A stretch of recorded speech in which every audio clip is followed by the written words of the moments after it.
लक्ष्मण जी ने बड़ा सीधा नुस्खा अपनाया इस प्रसंग। वो गुस्सा नहीं हुए, नाराज नहीं। वो क्या करते हैं, परशुराम जी जब उठ पटांग बोलने लगे, बड़ा गुस्सा चल करते हुए तमतमाता चला जा रहा उनके चेहरा पर। लक्ष्मण जी का स्वभाव क्या, हंस करके बोलते थे। परशुराम जी की आग और लगती थी। लक्ष्मण जी ने शुरू इसी तरह किया, सुनी मुनि बचा लखन मुस्काने।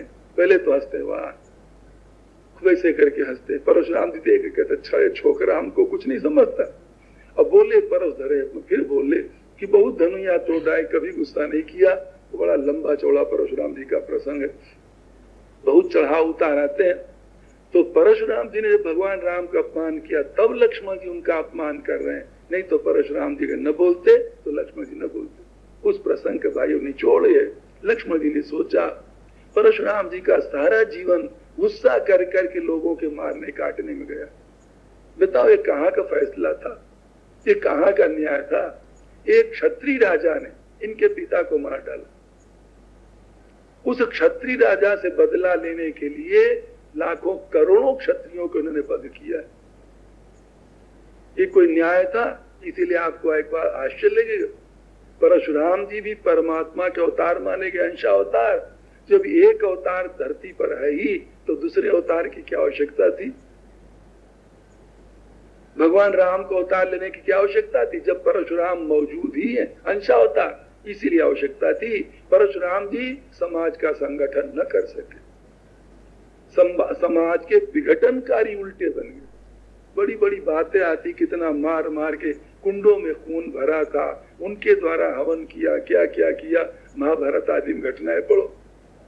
तो समाज का संगठन न कर पाए, इसलिए परमात्मा राम को समाज के संगठन के लिए अवतार लेना पड़ा।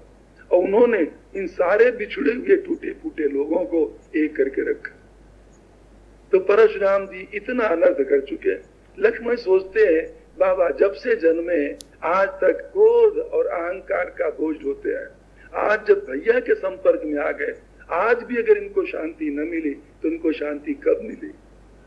तो लक्ष्मण जी ने एक तरीका बड़ा सुंदर अपनाया, इनको चिढ़ाते चलो, चिढ़ाते चिढ़ाते देखें कितना गुस्सा करेंगे। इनके मन की जो खिंच बातें हैं आज सब निकाल करके बाहर खत्म करो, दबाओ मत। भगवान राम तो बार बार, महाराज आप क्षमा करें, आप बड़े हैं, ये भगवान राम तो दबाने की कोशिश करते उनकी बीमारी को।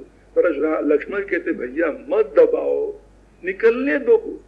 जैसे कहते होम्योपैथिक दवा देते हैं ना, तो पहले बीमारी चौड़े होती तब ठीक होती। एलोपैथिक दवा बीमारी को दबाती है। तो लक्ष्मण जी का उद्देश्य यही है, आज इनको चिढ़ा चिढ़ा करके सदा के लिए सच्ची शांति देनी। बहुत लंबा चौड़ा प्रसंग, कई दिन चर्चा चले तमाम, तब सारी बातें समझ में आवे। लक्ष्मण जी कहाँ तक ले जाते हैं भगवान राम। परशुराम बार बार कहते, राम तू तो बड़ा अच्छा है, पर तेरा भाई बड़ा पापी, बड़ा दुष्ट। लक्ष्मण सोचते ठीक है, हम खराब, हमारा भैया अच्छा। जब तक ये भेद बुद्धि है तब तक तुमको शांति नहीं मिलेगी। या तो तुम दोनों को अच्छा मानो या फिर दोनों को खराब मानो। लक्ष्मण जानते हैं जब तक भाई साहब इनको अच्छे लगेंगे तब तक इनका काम नहीं बनेगा। क्यों? भाई साहब अपनी महिमा नहीं बताएंगे हम कौन है। और जब ये भाई साहब पर भी नाराज हो जाए तब काम बनेगा। क्यों? तब भाई साहब अपनी महिमा बताएंगे कि मुनि हम कौन है, देखो तो सही, तब इनको शांति मिलेगी। इसलिए भगवान राम एक दो बार इशारा भी करते हैं तब भी नहीं मानते। ध्यान दे आगे के प्रसंग पर, जब ज्यादा लक्ष्मण जी कड़ा कड़ा बोलेंगे परशुराम जी की बड़ा गुस्सा लगता। जनकपुर की जनता सब कांप जाती कि अब अनर्थ होने वाला है। 21 बार क्षत्रियों को जिसने धरती पर से खत्म किया है उसको आए उस सभा में 50,000 क्षत्रिय लोग बैठे मिल गए और राजा लोग बड़े बड़े। तो सब लोग क्या सो, आज तो इकट्ठा ही सबको यहाँ चटनी बनने वाली। ये छोटा राजकुमार इस प्रकार से बोल रहा है, सबों को खर रहा है कि ठीक नहीं है। तो भगवान राम ने क्या, अथवा परशुराम जी ने भी थोड़ा एक शब्द ऐसा कहा कि राम क्या कहें, तुम आगे चल के अगर राजा बनाए जाओ तो क्या राज्य करोगे? जब तुम्हारा अपने भाई पर कंट्रोल नहीं है तो तुम समाज पर क्या कंट्रोल करोगे, अनुशासन क्या करोगे? भगवान राम मन में हंसते, क्या कहें महाराज, हमारा भाई तो कैसा हो तो हम जानते, हमारा भाई तो हमारे इशारा पर नाचने वाला। भगवान राम ने जरा सा नयन तरेरे राम, जरा सा आंख तिरछी, भैया लक्ष्मण ज्यादा मत बोल बड़े, जरा सा आंख इशारा किया, इतने में लक्ष्मण जी भगवान राम के पास से विश्वामित्र जी के पास चले गए। प्रभु के पास रहेंगे तो टोकेंगे, अच्छा नहीं, अपन बाबा के पास चलो, हम दोनों एक ढंग के इकट्ठा, अच्छा रहेगा। चले गए वहां पर, तो भगवान राम का इशारा क्या, हमारा भाई तो देखो बाबा इशारे पर नाचता है और तुम इतनी देर से खटखट कर रहे हो, हमको अभी तक पहचान न पाए। अब वहां प्रसंग में क्या हुआ भाइयों, अब ये होता है लक्ष्मण जी वहां से भी जाकर के विश्वामित्र जी, परशुराम लक्ष्मण जी की तरफ ज्यादा देखते हैं। राम तो हमको दबता है, प्रणाम करता है, ये तो कोई बात नहीं, पर ये छोरा, ये राजकुमार हमको नहीं दबता है, इसलिए उधर देखते हैं, अब दबता है कि नहीं, अब डरा कि नहीं, अब डरा कि नहीं। तो जब उनकी तरफ देखते लक्ष्मण जी की तरफ, वो कुछ न कुछ, कहीं जबान निकाल दिया, कभी दांत दिखा दिया, कभी कुछ मुंह बना दिया, इस तरह चिढ़ाते। पर हरे छोकरा हमको कुछ समझते नहीं, मनो खेत की मूली समझे, इस प्रकार से उनकी स्थिति होती। तो वहां भी जाके ऐसा बोलते। अब जब परशुराम जी गुस्सा करते हैं तो भगवान बार बार हाथ जोड़ जोड़ करके परशुराम जी को मनाते हैं, हे प्रभु आप ब्राह्मण हो, ब्राह्मण के हृदय में ज्यादा दया चाहिए, ये बच्चे हैं, बच्चों को लेकर के संत जन बुरा नहीं मानते, बड़े लोग, बच्चों का स्वभाव होता है, आपके मन में कृपा ज्यादा होनी चाहिए। बार बार, एक बार नहीं 20 बार भगवान राम ब्राह्मण ब्राह्मण कहते हैं। अब परशुराम जी का दिमाग ठनका, जानते हो क्या ठनका, अच्छा अब समझ में बात आई, अभी तक ये भी हमको धोखे में डाले थे, ये दोनों मिले जुले, इसी के इशारा से वो हमको सुना रहा है कड़ा कड़ा। ये क्या करता है, ये स्वयं तो ऊपर हाथ जोड़ के महाराज महाराज करता है और उसको सिखाता है तू कड़ा कड़ा सुना। तभी तो देखो ये राम अब अपने छोटे भाई को कुछ नहीं कहता, अब बार बार हम ही को, महाराज आप तो ब्राह्मण, आप कृपा करो कृपा करो। परशुराम तब राम प्रति बोले उर अति क्रोध, शंभु शरासन तोड़शट कर समार प्रभु। वो शठ राम को कह रहे, शिव का धनुष तोड़ करके हमको शिक्षा देने चला। लक्ष्मण जी कहते अब मौज आ गई, अब भाई साहब भी शठ लगने लगे, अब ठीक। इसके बाद अब लक्ष्मण जी नहीं बोलेंगे उस प्रसंग, कहते अब भाई साहब दोनों अपने आप ही सलट लेंगे बड़े बड़े। इस प्रकार की बात कही। अब नाराज, यहाँ पर एक बात ध्यान देना, शायद आपके मन में शंका हो कि भगवान राम अब लक्ष्मण जी को क्यों नहीं डांटते। तो भाइयों रामायण सरीका ग्रंथ विश्व में कभी हुआ नहीं, हम तो मानते आगे होने वाला। राम के सरीका यश चरित्र संसार में कहीं मिल रहा है। एक कवि ने कहा, जो ही देखो राम कथा, जो ही देखो राम जी का चरित्र लिखते थे। एक ने कहा भाई बार बार उसी चरित्र को लिखना क्या पुनरुक्ति दोष नहीं। ये पढ़े लिखे लोगों के लिए बात बताते, माताएं तो क्या समझेंगे शब्दों को, बार बार उसी चीज को कहना क्या पुनरुक्ति दोष नहीं। जो ही देखो राम का चरित्र, जो ही देखो राम चरित्र लिख रहा। किसी ने कहा है तो पुनरुक्ति दोष है, उस कवि ने कहा ये कवि का दोष नहीं, ये तो उस चरित्र का दोष है जो लाखों बार लिखा जा चुका, पर लिखने वालों का मन तब भी नहीं मानता। समझते भाइयों कि नहीं, ये उस चरित्र का इतना गजब का है। तो राम का चरित्र भाइयों गजब का। अब यहाँ देखो, जानते हो गजब की बात क्या है।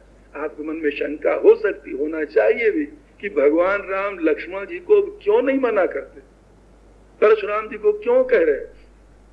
सीधी सी बात, तो बड़ी बारीक बात है। अब जब विश्वामित्र जी के पास लक्ष्मण जी है, अगर भगवान राम यहाँ से लक्ष्मण जी को फटकार है, तो आप बताओ ये विश्वामित्र जी की इज्जत होगी क्या। ध्यान देना भाइयों, ऊपर से नहीं समझ पाओगे। विश्वामित्र जी के पास जब लक्ष्मण जी है, अब अगर भगवान राम यार क्यों लक्ष्मण चुप रहा, तो भले विश्वामित्र जी को कुछ नहीं कहा, पर लपेट में विश्वामित्र जी का अपमान हो जाता कि नहीं हो जाता। ध्यान में आती बात भाइयों की नहीं। इसलिए भगवान राम इस मर्यादा में बंधे। अब बाबा के पास भैया लक्ष्मण है, बाबा का हक है, वो डांटे न डांटे वो जाने। अब हम लक्ष्मण को कुछ नहीं कह सकते, तो ये तो इस मर्यादा में बंधे। पर विश्व उधर परशुराम सोचते अब समझ गए, तहु बंधु संबाम, तू भी अपने भाई के समान टेढ़ा है। क्योंकि बंधु कहि कटु सम्मति तोरे, और तू छल विनय करसी कर जोरे। तेरा भाई तेरी सम्मति से कहता, तो ऊपर से हाथ जोड़े महाराज महाराज करता। आगे बहुत बात बढ़ती। परशुराम जी का एक जीवन की जिद है कि हमको बहादुर समझ के राम तू क्यों नहीं डरता, हमारे आगे झुक सरेंडर हो बहादुर समझ के।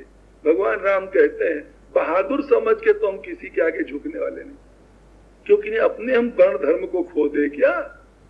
क्षत्रिय तनुधरि समर सकाना, कुल कलंक ते ही पावजन। क्षत्रिय कुल में जन्म करके डरना ये कोई उसके लिए उचित है? हाँ, ब्राह्मण मान करके हम 100 बार डरेंगे। परशुराम जी इसमें इज्जत नहीं समझते। जानते हो क्या समझते हैं? ये हमको थोड़ी तब दबता है, ये तो सारे ब्राह्मणों को दबता है। बात समझ आती भाइयों की नहीं? हमारी विशेष क्या महिमा रही? विशेष महिमा तो हमारे को बलवान समझ के डरे। भगवान कहते ये कभी 3 काल में होगा नहीं। ब्राह्मण के नाते आप डरते, यही परशुराम जी की पकड़ थी, ऐड थी। आगे बहुत कुछ बात होते होते भगवान राम ने कहा कि मुनि हम क्या कहें, तुम जरा सोचो। हमें अगर कोई युद्ध में ललकारे, चाहे हमसे बलवान हो, चाहे बराबर को हो, चाहे कमजोर हो, जो राना हमई प्रचार ही को तो लड़ही सुखे न काल की न हो। हम तो लड़ने वाले, ये तो तुम्हारी ऐसी महिमा है। अभय हो जो तुम्हें डराई, जरा खोलो आंख। जो अभय सारे संसार में परमात्मा, वो तुम्हारे आगे डर रहा है। सोचो, अभय हो जो भी प्रवंश कह असी प्रभुताई। हृदय पर जो भृगुलता का चिन्ह बना है, भगवान ने उधर इशारा किया। परशुराम जी ने जो देखा, कहा अरे ये तो साक्षात विष्णु भगवान, विष्णु भगवान है। तत्काल कहते राम ये धनुष अपना ले लो, आपने जो दिया था कि जो इसको चढ़ा ले समझ लेना हम आ गए, आप इसको चढ़ा दो, हमारा संदेह मिट जाए। जब धनुष देने लगे, वो आप भगवान राम के हाथ में चला गया। धनुष बताता है हम जड़ होकर के भी इनको पहचान गए हैं परशुराम, और तुम चेतन होकर के उनको न पहचान पाए। तब परशुराम का संदेह मिटा और भगवान राम से लक्ष्मण से क्षमा मांगी, सब कुछ किया। तो भाइयों में कह रहे थे लक्ष्मण जी जहां अपमान किसी करते कड़ा बोले, उनका निज का कोई स्वार्थ नहीं, उनको बड़े भैया का कोई छेड़छाड़ मत करो। परशुराम जी ने जो भगवान राम पर उंगली उठाई तो वही लक्ष्मण जी उनके साथ मुठभेड़ नहीं करते। जैसे कल दशरथ जी के बारे में बता रहा, दशरथ जी को कितने भद्दे शब्दों तक की कह देते। ऐसे कामी बाप को जेल में उठा कर देना चाहिए। भरत जी को कहेंगे आज इसको सेना के सहित इसको युद्ध की भूमि पर सुला देंगे हमेशा के लिए। लक्ष्मण जी के लिए ना कोई माँ, न कोई बाप, न कोई भाई, न कोई गुरु, न चेला, कुछ नहीं। उनके जो कुछ है सब एकमात्र केवल राम ही। इसलिए राम को कोई टेढ़ी दृष्टि से मत देखो, ये उनके स्वभाव में है। यहाँ जब लक्ष्मण जी तिरछे होने लगे, क्यों टेढ़े थोड़ा हुए? क्योंकि केवट के मुंह से निकला मोहि राम रामुरी आन दशरथ शपथ सब साची कहो। राम आपकी दुहाई और आपके पिताजी की सौगंध खा के कह रहे हैं, चाहे लक्ष्मण में मार डाले, जब तक चरण नहीं धोलेंगे पानी तरेंगे। जो नाम लिया बाप आदि का, लक्ष्मण जी सिर्फ थोड़ा टेढ़े हुए।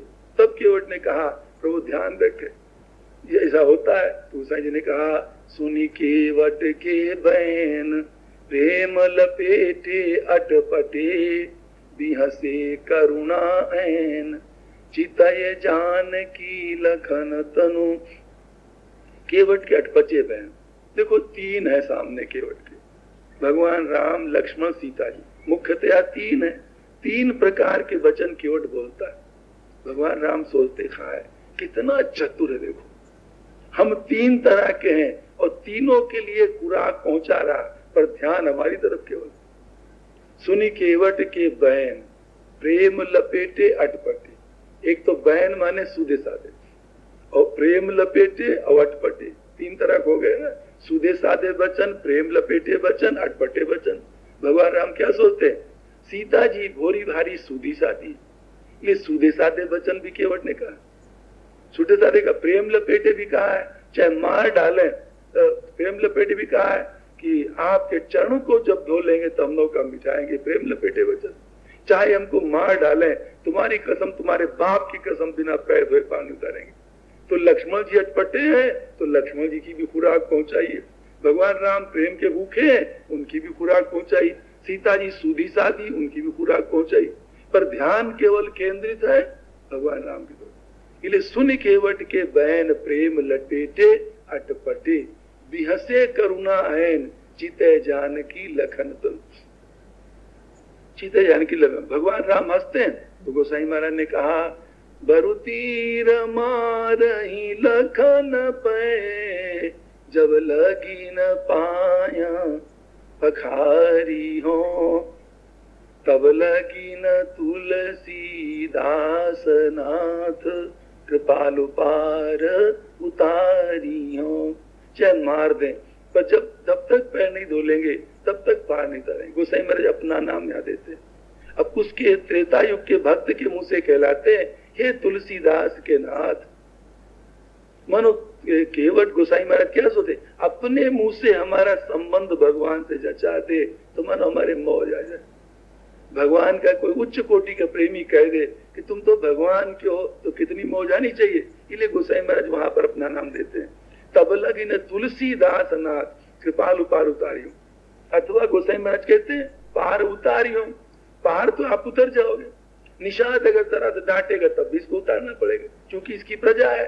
पर तब लगी न तुलसीदास नाथ कृपालु, तब तक आपको हम कृपालु नहीं कहेंगे जब तक आप चरण नहीं धुलवा लो। मनो गोसाई महाराज भी समर्थन करते हैं, रोज गरीब से चरण धुला लो ना, आपका क्या बिगड़ेगा, चरण धुला लो। अथवा भगवान राम अगर कहे कि अच्छा एक बात देख कर ले केवल, कहता प्रभु बताओ क्या बात। कहते बात है, हमारे चरणों की धूल से तेरे को परहेज है ना। वो कहता हाँ प्रभु। तो सीधी बात है, तू लक्ष्मण जी को सीता जी को नौका में बिठा के पार कर दे, हम तैर करके गंगा उस पार चले जाएंगे। वो कहता देखो ये होगा नहीं, कभी हम भेदभाव नहीं करेंगे, उतारेंगे तो तीनों को और नहीं तो फिर तीनों ही जाओ, पैर के जाओ चाहे किस तरह जाए। इसलिए तीन शब्द है, याद ले लो, शब्दों को घुमा कर ले लो। तब लगे न तुलसी दास नाथ, ये तीन शब्द है ना, तीनों से तीन पर घटा लो।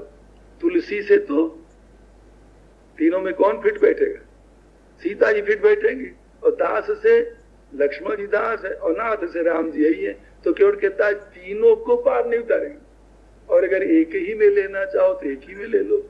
तब लगे न तुलसी दास नाथ है ना, तुलसी तुलसी तीनों है कि तीन अक्षर है ना, तीनों से तीन पर घटा लो। तू से तो तुमको, और ला से लक्ष्मण जी को, और सी से सीता जी को। तो तीनों में से एक को पार हम नहीं उतारेंगे, उतारेंगे और तीनों को तो नहीं, किसी को पार नहीं उतारेंगे। अस्तु जब तक आप चरण नहीं धुलाओगे। ये बात कही। गोसाई महाराज कहते हैं भगवान के केवट के प्रेम लपेटे वचन सुन करके विहसे करुणा है, विहसे मनोहसे। रामायण में विहसने शब्द का प्रयोग चार अर्थों में हुआ है। व्यंग के भी अर्थ में, विनोद के अर्थ में है, ऐसे काक्षेप कई अर्थों में विहसने शब्द का प्रयोग। उपेक्षा के अर्थ में भी है, यहाँ उपेक्षा के अर्थ में प्रभु हंसते हैं। लक्ष्मण जी सीता जी की तरफ भगवान देख के हंसे, इसका मतलब क्या, भैया लक्ष्मण तुम बुरा मत मानना, ये हमारा बड़ा भगत। देखो ना लक्ष्मण, जिन चरणों को तुम चापते हो, सेवा करते हो, ये उन चरणों को नहीं, उनकी रज के पीछे जान देने को तैयार है। तो कहो तुमसे जोरदार भगत है कि नहीं, इसलिए तुम बुरा मत मानना। इस केवट के प्रति भगवान लक्ष्मण जी की तरफ ऐसा कह रहे। सीता जी से कह रहे देवी तुम भी कुछ कम नहीं हो, कहीं तुम नाराज मत हो जाना। वो आता है, सुना होगा ना, एक बार ऋषि मुनियों ने मिलकर के परीक्षा लेनी चाहिए कि तीनों देवों में कौन बड़े, ब्रह्मा विष्णु महेश। तो परीक्षा के लेने के लिए भृगु महर्षि को तैयार किया। भृगु गए ब्रह्मा के पास, शिव के पास, जरा जरा कड़ा शब्द बोले नहीं, वो एकदम मारने को तैयार। कहते बस बस देख लिया, इतनी जल्दी गुस्सा आ गया इनको। शिव ने त्रिशूल उठा लिया। विष्णु भगवान के यहाँ जब गए, भृगु ऋषि पहले ही सोचे थे, बैठे थे भगवान विष्णु, जाके कस के छाती में धड़ाम से लात मारी, लज्जों लात मारी। भगवान ने लात पैर पकड़ लिया, कहा मुने क्या कहें, आपके चोट लग गई हो। सहलाने लगे, कहते बस बस यही सबसे बड़ा देवता। दो जगह तो त्रिशूल आदि लेके मारने दौड़े थे। तो ऐसा कहा भगवान ने तो ये कहा आपके चरणों में चोट लग गई होगी, पर लक्ष्मी जी बैठी तुमको बड़ा बुरा लगा। कहते ये क्या मान होता, ये कोई तरीका, कस के छाती में लात मारना हमारे स्वामी। ने कहा जाओ ब्राह्मणों, शाप देती आज से हम तुम्हारे यहाँ नहीं रहेंगे। समझे, शाप दिया। उन्होंने कहा, भृगु ऋषि ने कहा हम तुम्हारे आने का तरीका बना लेंगे। इसलिए भृगु संहिता बनाई, ज्योतिष का ग्रंथ कहते हैं। तो मानो उसी आधार पर यहाँ भगवान राम सीता जी की तरफ देखते हैं, चूंकि लक्ष्मी का अवतार है, कि देवी आप भी नाराज हो जाती हो कभी कभी हमारा अपमान देख के, पर केवट पर तुम नाराज मत होना, ये हमारा बहुत बड़ा भक्त है। देखो ना, कहता है मर जाए भले हम, मार डाले जाए, पर जब तक चरण नहीं धोलेंगे तब तक हम पार नहीं उतारेंगे। इस तरह दोनों को देखा। और मुख्य अर्थ तो ले लो, जब भगवान राम हंसे, किसी बात के लिए किसी से आग्रह आप कर रहे हो, नहीं ऐसा कर लो ऐसा कर लो, वो न बोले नटता रहे और पीछे जब हंसते तो इसका क्या मतलब होगा? कहो भाइयों, हंस दे तो मतलब क्या है कि भाई स्वीकार है आपकी बात, यही तो होगा ना। तो भगवान जब भी हंसे, गोसाई महाराज क्या संकेत देते? प्रभु ने आज्ञा तो तभी दे दी, भी हंसते ही मानो कि धो ले तू पैर। अरे ये भी बताओ भाइयों, कोई बड़ा आदमी कैसे कहेगा हमारे पैर धो लो? कोई कहेगा? और जो कहेगा उसे कोई बड़ा मानोगे? अब आजकल दुनिया में दुकानदारी फैली तो बात अलग, जाने तो बड़े बड़े प्रपंच, बड़े बड़े बॉन्डर सब नाधे जा रहे, साधु ढोल पाखंड देखो हम लोगों के अंदर। तो बड़ा आदमी कैसे कहेगा हमारे पैर धो लो? अब भगवान जो बड़ों में शिरोमणि है, वो कैसे केवट को कहे तुम्हारे पैर धो ले? इतना गजब का भक्त, और इधर परमात्मा जहां पर कुछ भी मान बढ़ाई होने का असर नहीं। तो भगवान बेहस देते हैं। बेहसने मतलब भाई दादा जो जचे तो तू कर ले, पिंड छोड़, हमको जल्दी पार कर दे। केवट कहता है हंसना बेहसना हम कुछ नहीं जानते, हम तो चौड़े कह चुके, अगर पार जाना है तो हम अपने मुंह से कहो हमें चरण धोने के लिए। भगवान कहते क्या बताएं? गोसाई महाराज कहते हैं कृपा सिंधु बोले मुंह सुकाई, और सोई करू जेहि ताव नाव न जाई। भगवान हंस कर के बोले, अच्छा दादा तू वही कर ले जिससे तेरी नौका बच रहे। देखो अब भी मुंह से नहीं करे साफ साफ, वही कर ले। केवट कहता है घुमा करके नाक पकड़ना हमको नहीं आता, प्राणायाम शरीफ हमसे तो चौड़े कहो। भगवान ने कहा सोई करू जेहि ताव नाव न जाई, तू वही कर ले जिससे तेरी नौका न जाए। कारण क्या? नौका के कारण हम तेरे को मिले। तो जिस साधन के द्वारा हमारी प्राप्ति हो, साधक का फर्ज होता है उस साधन की रक्षा कर। तो अवश्य ही तू नौका के अपने रक्षा कर ले, और सोई कर जी तो नाव न जाई। पर चौड़े आज्ञा नहीं दिया, चौड़े आज्ञा न देने केवट फिर तैयार नहीं होता धोने के लिए। अंत तो गत्वा भगवान को मजबूर होकर के कह नहीं पड़ा, बेगियानी जल पाया पखारू, होत विलंब उतार ही पार। अच्छा दादा तू जीता हमारे सही, जल्दी तू जल ले आ, हमारे पैर धो ले, हमको पार उतार दे। क्योंकि आज पैदल चलने का श्री गणेश करना है, सीता जी साथ में, सूरज ऊपर चढ़ाया है, तावड़ा ज्यादा हो जाएगा, तू जल्दी धो ले।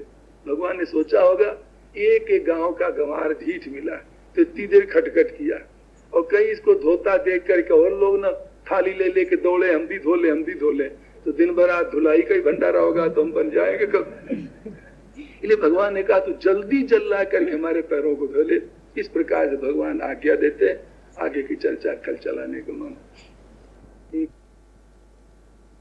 गुरु चरण सरोज रज निज मन गुरु सुधारी, वरणौ रघुबर विमल जशो चोदायक फलचारि।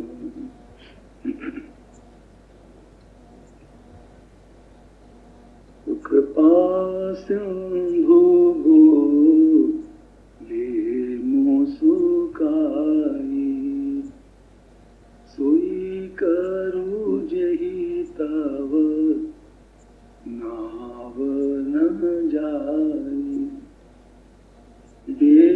बेगियानी जल पाया पखारू, होत विलंब उतार ही पार। जासु नाम सुनी रत एक बारा, नर उतरहि भव सिंधु अपारा। सोई कृपालु के वटहि होरा, जेहि किया जगति हूँ पगहूँ ते थोरा। नाख निराखी देव सारी हर्षी सुनी प्रभु बचन मोह माती करशी केवट राम रजाय सुपावा पानी कठौता भरी लई आवा।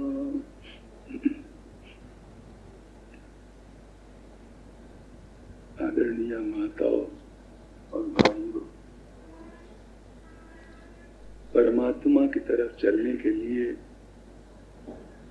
परमात्मा को पाने के लिए साधक में दो गुणों का होना बहुत आवश्यक है। वो दो गुण यदि साधक में है और भगवान की तरफ चलना चाहे तो वो जल्दी नजदीक पहुंच सकता है, जल्दी पा सकता है उसे। आप कहें कौन गुण, तो दो गुण संतों ने बताया। रामकृष्ण परमहंस देव कहते हैं साधक के अंदर सरलता और उदारता दो गुण परम आवश्यक है। जो साधक जितना ही सरल और उदार है उतना ही वो परमात्मा की तरफ चल करके जल्दी उसे पा सकता है, जल्दी शांति और सुख प्राप्त कर सकता है। तो सरलता और उदारता ये जीवन के बहुत बेशकीमती गुण हैं। जिन व्यक्तियों में दोनों नहीं होते हैं उनके जीवन को आप देखो तो हम तो समझते हैं जिंदगी भर काट पे चालाकी करते, इसी में उनका सारा समय जाता है। उसके बदले में उन्हें कोई ठोस शांति या सुख, कोई मौज ऐसा कुछ मिल जाए ये आशा नहीं रखना चाहिए। बस काट छाट और जिसे कहोगे आप लोग कंजूसी, उसके चक्कर में पड़ा हुआ रात दिन एक एक ढेला के पीछे जान देता है मनुष्य, और कुछ विशेष यहाँ ले नहीं पाता। तो दो गुणों को होना बहुत आवश्यक। केवट गांव का रहने वाला, ठेठ देहाती गंवार आदमी, परंतु केवट के अंदर क्या है अगर आप देखो भाइयों तो दोनों गुण मिलेंगे। वो उदार भी है, खुला भी है, सारी कुछ परिवार की संपत्ति को भगवान की समझने वाला है, जैसा कि आगे उसके भाव से पता चलेगा। और सरल कितना है, सरल कितना है। भगवान राम के आगे इनके उसके शब्दों को सरलता में ले लो कि प्रभु तुम्हारी दुहाई, और तुम्हारे बाप की कसम खा के कहते हैं जब तक पैर नहीं धो लेंगे तब तक हम पार नहीं उतारे। सरलता ले लो केवट, निषाद आदि सरल ले लो। जितने भगवान के भक्त हुए हैं वो सरल मिलेंगे। हाँ, ये अवश्य एक बात और ध्यान देने की, देखो समाज में जो चालाक आदमी उसकी क्या स्थिति होती, सरल की क्या स्थिति होती। सरल आदमी को समाज में कभी कभी लोग ठग लेंगे, धोखा दे देंगे। चालाक आदमी को जल्दी ठग नहीं पाएंगे, ये बात अवश्य। पर फिर भी जो सुख शांति सरल व्यक्ति को मिलेगी वो चालाक को नहीं मिलेगी। क्यों? इसका एक कारण और है। वो कारण ये है, सरल व्यक्ति जितना बुद्धिमान होता है उतना चालाक आदमी बुद्धिमान नहीं होता। हमारे कहने का अर्थ समझिए भाइयों और माताओं, चालाक की परिभाषा क्या है और बुद्धिमान की परिभाषा क्या, अलग अलग है। चालाक उसे कहते हैं जो रात दिन दांव पेच करता रहता है, काट पेच इधर उधर उखाड़ पछाड़। वो चालाक, वो बुद्धिमान नहीं। चालाक आदमी की बुद्धि कुंठित हो जाती है, उसमें पैनापन, तीखापन नहीं रह जाता है, किसी चीज को बारीकी से दूर तक की नहीं समझ सकता।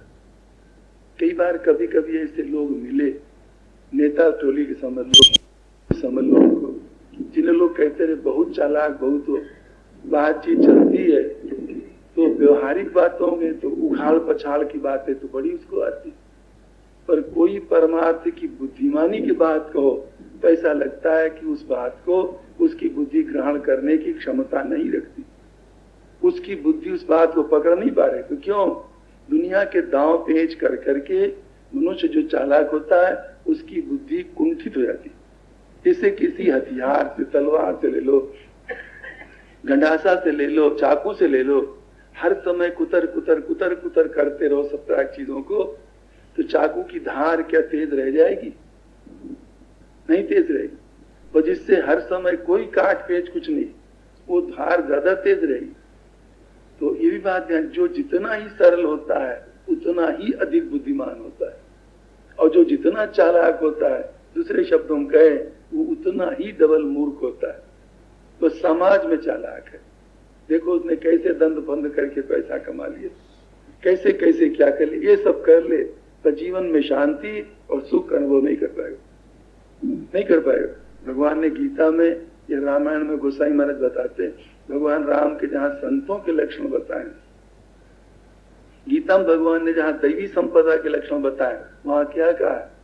अनपेक्षा शुचिर दक्ष कहा ना। श्लोक का शब्द क्या है? अनपेक्षा, अनपेक्षा शुचिर दक्ष उदासीनो गतथा। रामायण में यही कहेंगे, दक्ष विज्ञानी, वो बड़ा दक्ष होता है। दक्ष का मतलब बुद्धिमान, बड़ा चतुर, चालाक नहीं। भक्त जितना बुद्धिमान चतुर होता है, दुनिया में कोई इतना चतुर चालाक बुद्धिमान नहीं। कहो क्यों?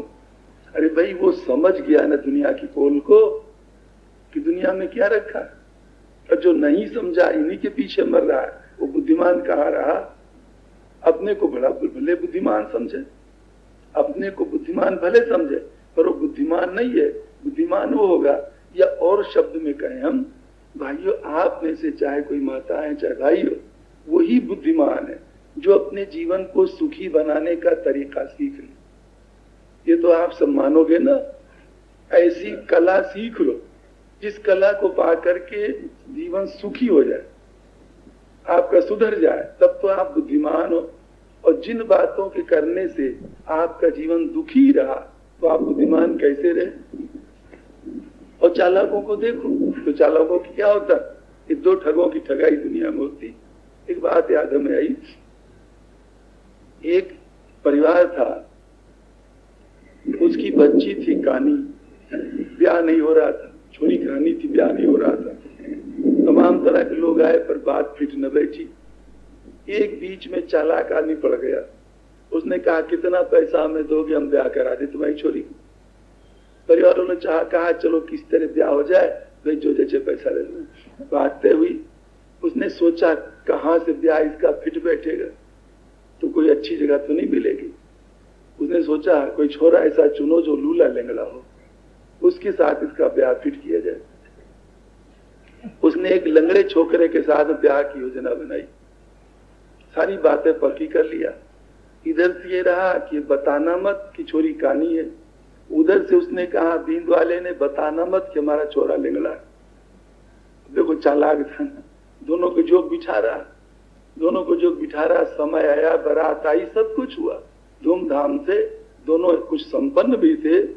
जब ब्याह हुआ, भावर और फेरने की बात हुई, तब वो बोलता है मध्यस्थ जो बीच में था ना, क्या कहते इधर की भाषा में उसको? दलाल कहते। दलाल थोड़ा भद्दा शब्द है, जो बीच में पढ़ के ब्याह करा देते हैं, बिचौलिया समझ लो, बिचुआ समझ लो, कुछ कह लो।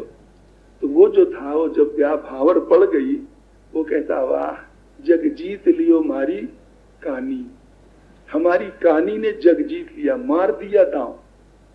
ब्याह तो हो ही गया, एक कानी जी पता नहीं चला, जग जीत लियो मारी कानी। तब जो बिचौलिया बना था, तब उससे रहा नहीं गया। उसने कहा बींद उभो होए तब जानी। समझ गए ना? अभी तो क्या पता चले, बींद को खड़ा होने दो, जब ये शुतुरमुर्ग सरीखे चलेगा नापते तब पता चलेगा। तो भाइयों ये चालाकी में क्या धरा? अब देखो यहाँ पर क्या हुआ, यहाँ दोनों पक्ष की, तीनों पक्ष की चालाकी की नहीं। वो जो बिचौलिया बना वो अपनी दुकानदारी में लगा, बर पक्ष वाला अपनी में और कन्या पक्ष वाला अपने में। अब इस प्रकार से करने क्या शांति मिलेगी? आप बताओ, जब काने लंगड़े के जोड़ मिला होगा तो वो जीवन भर सुखी रहे होंगे क्या? क्यों? वो जो धोखाधड़ी हुई है न पहले, वो जिंदगी भर मार पीट, खुराफात, उखाड़ पछा, जितने आजकल गंदे कर्म होते हैं बीच में सब होंगे। तो चालाकी में कभी शांति नहीं मिलती। एक बार लगेगा ठग लिया, जैसे उसने कहा जग जीत लियो हमारी कहानी, बस काम बन गया, पैसा हमारे बन गए, जैसा हमने तय किया रहा, और छोरी ने जग जीत लिया। अब उधर ये नहीं पता है उसके वाले को, कन्या पक्ष वाले को, कि कोई सही सलामत लड़का नहीं मिले, वो भी टूटा फाटा मिला, खंडित मूर्ति मिली है उसे भी। इस प्रकार की बात होती। तो भाइयों खूब याद रखो, परमात्मा की तरफ चलने के लिए, सुख शांति के लिए जितने आप सरल होगे, दूसरों की नकल मत करो चालाकी वाली, उतने ही आपको शांति अधिक मिलेगी। इसलिए भगवान राम तो कई जगह कहते हैं, भगवान राम ने कहा ना कि निर्मल मन जन सो मोहि पावा। जो निर्मल मन है अर्थात सीधा साधा मन, मोहि कपट छल छिद्र न भावा। क्या कहे, हमें कपटी छल छिद्र वाला, दांव पेच करने वाला आदमी पसंद नहीं पड़ता। सर तो केवट भाइयों कितना सरल है, जो बात तो चौड़े कह देता है।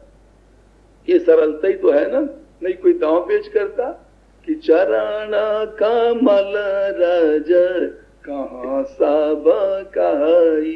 हे दया में राम, क्या कहें, पार तो हम उतार देते, पर तुम्हारे चरणों की धूल को सारी दुनिया कहती है, जिसमें वो लग जाती है वो स्त्री बन करके उड़ जाती है। अब बात सरलता की भी है, पर इस सरलता में बुद्धिमानी कितनी है बताओ मैं आप।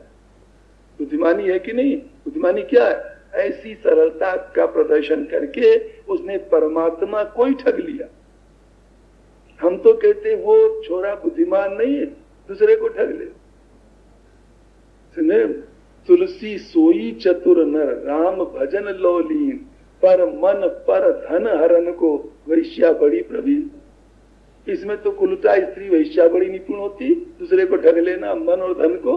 पर नहीं, जो भगवान के भजन में लीन हो, जो अपने जीवन के सुख दुख को सही समझ ले। उर्दू के कवि ने कहा, जफर बड़े अच्छे कवि हुए, उन्होंने कहा जफर आदमी उसको न समझिएगा, चाहे कितना ही वो फहीमो जका, चाहे कितने बड़ा बुद्धिमान दिखने पावे, पर उसे आदमी मत समझना। कौन? जिसे तैश में खौफे खुदा न रहा और जिसे ऐश में याद खुदा न रहा। जिसे आराम के दिनों में परमात्मा की याद न रही और गलत कर्म करते समय जिसे परमात्मा का डर न रहा, वो कहते उसे मत इंसान समझना, चाहे देखने में कितनी बड़ा बुद्धिमान हो। रामायण में गोसाई महाराज कई चौपाई में लिखे, पंडित कौन है, धनी कौन, बुद्धिमान कौन है, वो कौन है, वो कौन है, सबको गिनाते गोसाई महाराज कहें वही है जो परमात्मा में मन लगा दे। ये बात कही तो कीवट कितना बुद्धिमान है, बात करके परमात्मा को ठग लेता है, समझ लो। अरे भाई ठगना ही है, समझे कि नहीं? तो सबसे बड़े को ठगो, इसके ठग लेने के बाद कभी मामला न गड़बड़ाए, समझे कि नहीं? परमात्मा को ठगो। सुतीक्षण जी का प्रसंग आता है, सुतीक्षण जी की कथा आती। बचपन में बड़े चालाक, एक नंबर चालाक। मनोवैज्ञानिक लोग कहते हैं कई बार ऐसा होता है, जो छोकरे बचपन में बहुत चालाक होते हैं आगे चल के बड़े बुद्धिमान, बड़े योग्य बनते। सबके लिए नहीं, पर बड़े चंचल वो हो, उस प्रकार। ये नहीं गलत कर्म करने वालों की बात नहीं, चंचल। जैसे चैतन्य महाप्रभु आदि को ले लो और बहुतों को ले लो, कितने चंचल थे। गंगा जी में स्नान करने जाते, 10-20 छोकरा रहते थे, गंगा जी नजदीक थे उनके यहाँ। अब नहाते नहाते क्या करते, चंचलता में छोकरों को पानी में नीचे दबा करके उसके ऊपर बैठ जाते। बताओ, उनकी तो चंचलता होती तो छोकरे का दम घुटने लगता रहा। इस प्रकार की सुतीक्षण बड़े चंचल थे। एक समय की बात आती, जब अगस्त जी जाने लगे बाहर, किसी कार्य से सौंप गए आश्रम पर शिष्यों को कि हमारे शालिग्राम की पूजा कर देना। सुतीक्षण को सौंपा, कहा ठीक है महाराज। वो चले गए। सुतीक्षण जी प्रातः काल जब शालिग्राम जी को पूजा करने के लिए ले गए तो क्या करते हैं, सोचा कि रोज तो बाबा नहलाते थे पंचपात्र में, आज अपन ले चलो तालाब पर, सरोवर पर नहलावे पड़ी, खुले में गुमौज में, अधिक से अधिक। सुतीक्षण ही ले गए सिंहासन सिर पर रख करके। वहां जब पहुंचे, सिंहासन नीचे रखा, देखा जामुन का पेड़ लगा, काले काले खूब जामुन लटक रहे। सोचा क्या करें, देखो चंचल थे ना, सोचते लाओ पहले खूब खा ले पेट भर के जामुन, पूजा पीछे करें, कोई ठाकुर जी घर के, कोई भाग थोड़ी जाएंगे, और बाबा आप सौंपी गए। तो जितने इधर उधर भाटा मिले उनको फेंक फेंक करके जामुन गिराते रहे। पेड़ के पास ही नीचे बिल्कुल तालाब भरा हुआ पानी से। तो जब इस प्रकार करने लगे, तमाम जामुन गिराया खाया। अब क्या हुआ, भाटा कोई पास न दिखाई दिया, क्योंकि जो जो थे वो सब मारे आगे जाके पानी में गिरते थे। जामुन बीन बीन के खा ले। अब मन में क्या ही, देखो चालाक कहते थे, चंचल जिसे को चालाक चंचल इतने थे, सोचा क्या कहें, ये सिंहासन में जो शालिग्राम भगवान रखे 8-10 मूर्ति, ये किस लिए, ये कब काम आए। उन शालिग्राम को लेकर के जामुन पर के फलों पर मारते। जामुन के फल गिरे इधर, शालिग्राम जाए उधर गिरे तालाब में। सारे सिंहासन के शालिग्राम जी को फेंक फेंक के खत्म कर दिया। जामुन खा लिया। अब जब शालिग्राम खत्म हो गए, उस जगह के आसपास कोई भाटा बन रहा, तब सोचते हैं सुतीक्षण क्या कहें, अब तो बड़ा मुश्किल हुआ। कहते कोई बात नहीं, अब ठाकुर जी को नहलाओ और इनको ले चलो, जो होगा देखा जाएगा। ठाकुर जी को नहलाने क्या था, ठाकुर जी को तो फेंक दिया जल में। अब कहोगे ठाकुर जी का नहलाना क्या, देखो चंचलता पर चंचलता। सोचते से ही बात है, जैसा रंग था शालिग्राम भगवान का, वैसे ही रंग का जामुन छाट छाट के रखो इसमें। तो बिल्कुल काले कलूटे जामुन थे ना, उन जामुनों को छाट छाट करके प्रतीक्षा जी सिंहासन में रखते हैं, लाइन से बिल्कुल चंदन लगा दिया। जैसे देखा हो आप लोगों ने कोई शालिग्राम जी की पूजा, और कपड़ा भी गोल गोल लपेट दिया पीले पीले रंग के, बिल्कुल फिट करके बिठा दिया। और जामुन रूपी ठाकुर को जामुन का भोग भी लगाया कि प्रभु आप मौज में खाओ, घंटी बजा देते हैं।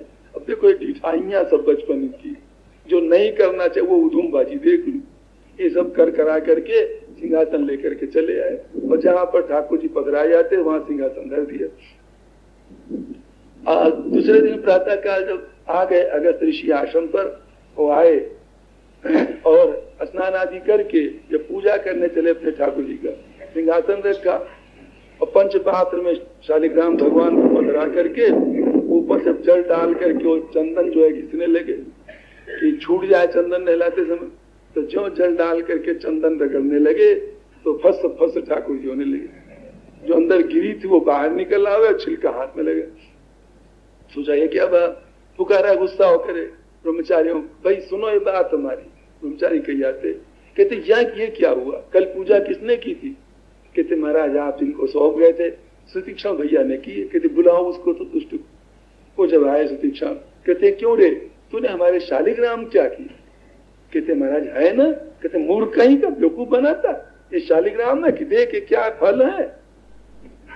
ऐसे दिखाया करके, तो इस तरह दिखाया करके अब देखो अब भी चंचलता दम नहीं ले रही, अब भी चंचलता की हद नहीं है। वो क्या कहते हैं, कहते महाराज क्या कहें, आप भी तो हद करते हैं।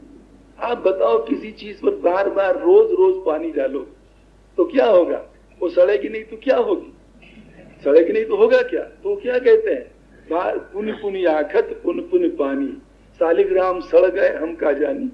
रोज रोज पानी, रोज रोज चावल चंदन लगा लगा तो सड़ गए तो हम क्या जाने बाबा।